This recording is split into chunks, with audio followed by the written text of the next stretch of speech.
నా పేరు సురేష్. నేను ఎంఏ లిటరేచర్ చేస్తున్నాను.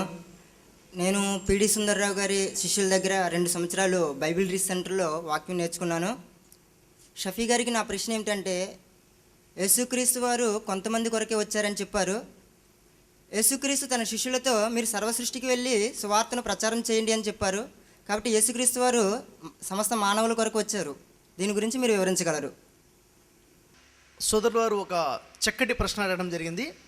యేసువారు అందరికి కోసం కాదు, కొందరి కోసమే వచ్చారని చెప్పారు. మరి యేసువారు తన శిష్యులతో చెప్తూ సర్వలోకములకు వెళ్ళి సర్వసృష్టికి స్వార్థ ప్రకటించడం చెప్పారు. అంటే సమస్త మానవాళి కోసం యేసు ప్రవక్త, యేసు సర్వ మానవాళి కోసం అని ఉద్దేశంతో వారు ప్రశ్న అడగడం జరుగుతుంది. వాస్తవానికి మరి యేసు ఎవరి కోసం పంపబడ్డారు, ఎవరి కోసం వచ్చారు అంటే అది బైబిల్ని మనం పరిశీలిస్తే తెలుస్తుంది. సర్వసాధారణంగా ఈరోజు యేసు ప్రభు అని ఏదో ఒక ప్రాంతంలో ప్రచారం జరగడం లేదు, ప్రపంచంలో ఉన్నటువంటి అన్ని దేశాల్లో ప్రచారం జరుగుతుంది. ఈ సమస్త దేశాల్లో కూడా యేసు ప్రభు అనేసి ప్రచారం జరుగుతుంది. వాస్తవానికి యేసువారు ఏ ప్రాంతం కోసం వచ్చారు, ఎవరి కోసం వచ్చారు, సమస్త మానవాళి కోసం వచ్చారంటే దానికి బైబిల్ సాక్ష్యం చెప్తుంది. బైబిల్ గ్రంథంలో మీరు అపోస్తుల కార్యం చదివితే అపోస్తుల కార్యంలో 13వ అధ్యాయం 23వ వాక్యంలో చూసినట్లయితే, దేవుడు తన వాగ్దానము చొప్పున ఇశ్రాయేలీయుల కొరకు రక్షకుడైన యేసును పుట్టించెను.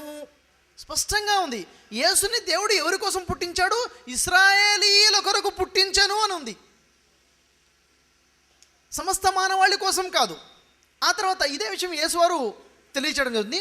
మత్తయి సువార్త 15వ అధ్యాయం 24వ వాక్యంలో బైబిల్లో మనం చూసుకున్నట్లయితే యేసువారు అన్నారు, నేను ఇశ్రాయేలు ఇంటి వారైనా నశించిన గొర్రెల వద్దకే తప్ప మరి ఎవరి వద్దకు పంపబడలేదు.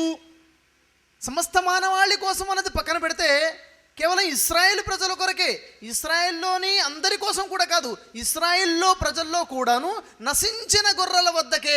గొర్రెలు అంటే యూదులు, నశించిన యూదుల వద్దకే, ఇశ్రాయేల్ ప్రజలందరి కోసం కూడా కాదు అది కూడాను.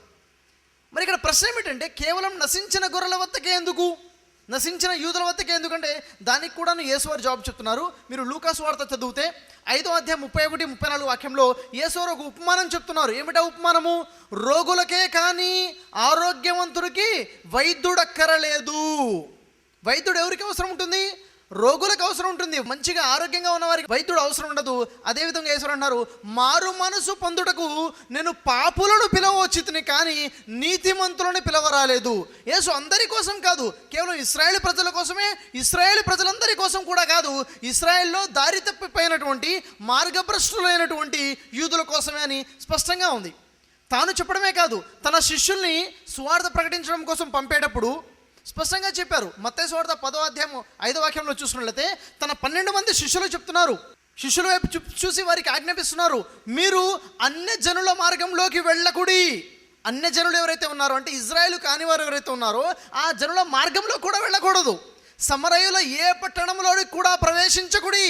సమరయులు ఎవరైతే ఇజ్రాయేలు కాని వారు ఉన్నారో వారి పట్టణాల్లో కూడా ప్రవేశించవద్దు, కానీ ఇశ్రాయేలులోని నశించిన గొర్రెల వద్దకు వెళ్ళుడి. చూడండి ఎంత స్పష్టంగా ఉందో. అయితే మీరు చెప్పిన విషయం ఏది? సమస్త సృష్టికి సువార్త ప్రకటించమని. ఈ విషయం కూడా యేసువారు చెప్పారు.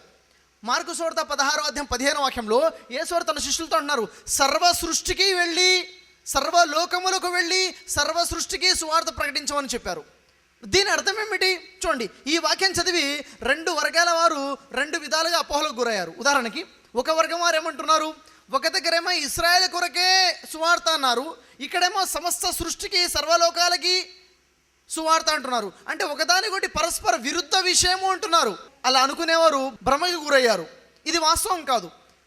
మరికొంతమంది ఏమంటున్నారు, ముందు ఇశ్రాయేల్ ప్రజల కొరకే సువార్త అంటే ఆ తర్వాత కొంతకాలం తర్వాత అదే సువార్త సమస్త ప్రపంచం కోసం అయిపోయింది అంటున్నారు. అది వాస్తవం కాదు.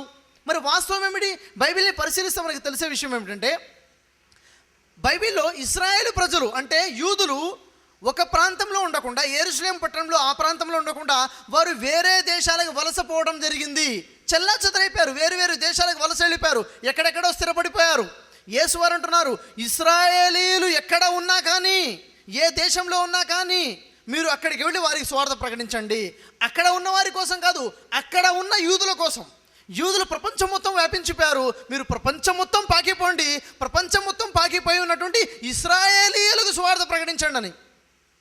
ఇది నా సొంత భాషను చెప్తున్నానా, నా సొంత అవగాహన చెప్తున్నానా? లేదు, బైబిల్ మనకు తెలియచేస్తుంది. బైబిల్లో మీరు అపోస్తుల కార్యము 24వ అధ్యాయం 5వ వాక్యం చదివితే అక్కడ యూదులు భూలోకమందు వ్యాపించి ఉన్నారని ఉంది. ఏమిటది? అపోస్తుల కార్యం 24వ అధ్యాయం 5వ వాక్యంలో భూలోకమందు ఉన్నటువంటి సకలమైన యూదులు, భూలోకం అంతా వ్యాపించి ఉన్నారు యూదులు, ఒకే ప్రాంతంలో లేరు. కాబట్టి మీరు కూడా, అంటే శిష్యులు కూడా భూలోకం మొత్తం వ్యాపించమండి, యూదులకు సందేశం ఇవ్వండి, మానవులందరి కోసం కాదు. అందుకే యేసువారు ఏమన్నారు తెలుసా? యేసువారు అంటున్నారు యోహాను సువార్త 10వ అధ్యాయం 16వ వాక్యంలో, ఈ దొడ్డివి కానీ వేరే గొర్రెలు నాకు కలవు. గొర్రెలంటే యూదులు, ఈ దొడ్డివి అంటే ఈ ప్రాంతంలో కాకుండా వేరే దొడ్డిలో అంటే వేరే ప్రాంతంలో కూడా యూదులు ఉన్నారు అని యేసువారే సాక్ష్యం చెప్తున్నారు. ఇంకో విషయం, సరే యేసువారు శిష్యులు చెప్పారు ఏమని? సర్వలోకములకు వెళ్ళి సర్వ సృష్టికి సువార్త ప్రకటించమని. మరి శిష్యులు ఆజ్ఞ ప్రకారంగా వెళ్ళి ఉంటారు కదా, సువార్త ప్రకటించి ఉంటారు కదా. సువార్త ప్రకటిస్తే ఎవరికి సువార్త ప్రకటించారంటే బైబిల్లో చూడండి. బైబిల్లో మత్తయి సువార్త 19వ అధ్యాయం 28వ వాక్యము మనకి తేల్చి ఒక సాక్ష్యం చెప్తుంది. అదేమిటి?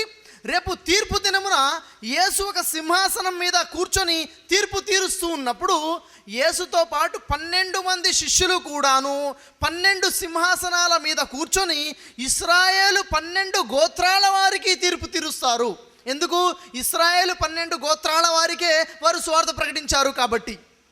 ఇంకెవరికి కూడాను సువార్త ప్రకటించలేదు కాబట్టి ఇంకెవరికి వారు తీర్పు తీర్చడం లేదు. యేసు కేవలం ఇశ్రాయేలు ప్రజల కొరకే పంపబడినటువంటి ఒక ప్రవక్త. మానవాళి కోసం, అందరి కోసం అన్నది ఒక బ్రహ్మ తప్ప వాస్తవం కాదు. సమస్త మానవాళి కోసం వచ్చిన ప్రవక్త, చిట్ట చివరి ప్రవక్త ముహమ్మద్ సల్లల్లాహు అలైహి వసల్లం. వారి గురించి ఖురాన్ గ్రంథం సాక్ష్యమిస్తుంది. బిస్మిల్లాహిర్ రహమానిర్ రహీం, వమా అర్సల్నాక ఇల్లా రహమతుల్ లిల్ ఆలమీన్. ప్రవక్త ముహమ్మద్ సల్లల్లాహు అలైహి వసల్లం సమస్త మానవాళి కోసం కారుణ్యంగా పంపబడ్డారు.